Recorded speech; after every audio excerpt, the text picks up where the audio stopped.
Vi har tænkt os at dræbe noget. Nu tænker jeg sikkert, hvad har I tænkt jer at dræbe? Den her abomination af rester fra en Otello-lavkage. Vi har været ude og købe krudt, og vi har tænkt os at springe lortet. Totalt nøje, hvad der kan dominere denne Otello-lavkage. Vi har også nogle romerrør. Jeg tænker... Kan du bare tage en håndfuld med? Jo, jeg tænker romerrør, jeg tænker, vi skal have nogle af dem her. Ej, du hvordan den ser ud her. Nogle af dem her. Og jeg tænker, for lige at gøre det ekstra normalt, så tager vi nogle hækskyld, stopper ned i, så det er sådan en fødselsdagskage. Det ser rigtig godt ud. En knaldkæde er det, vi ruller med, og så ruller vi også lige med en hækskyld. Come on! Nu drager vi ud i den mørke nat med Otello-kagen. Og vi har simpelthen tænkt os at lave det om til en vejdej, og så bare lægge den og springe lortet. Nu vil vi afmontere Otelloen ud på jorden.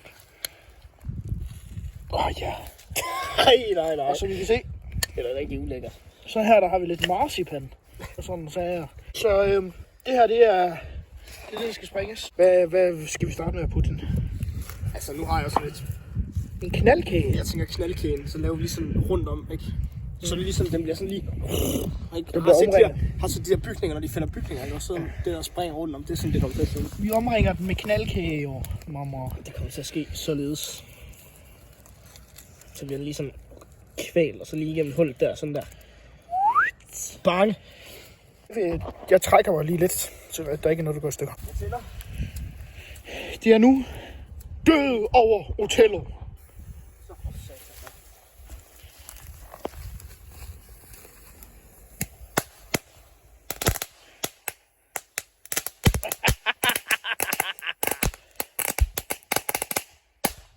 Round 2. Lad os se på resultatet. Ej, gaffel. Nej, den øj, spejdergaffel. Skal vi se resultatet her? Den har fået lidt, den er blevet lidt solbrændt. Ja, det er super. Kan vi drage den sådan? Kan vi også sådan her? Husk, det her, det er ikke for små børn.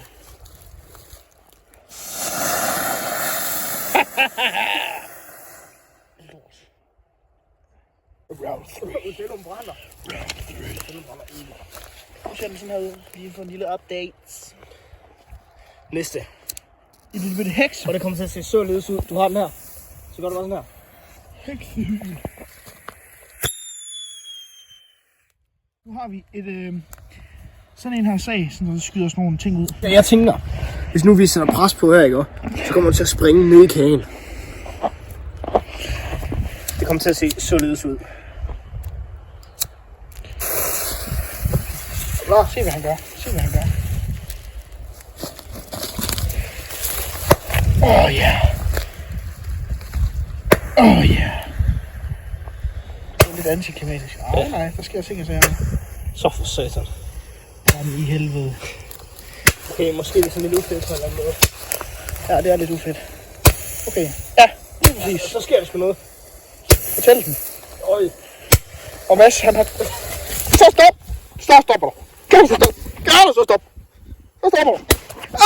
Mit ben. Stop. Peg den væk.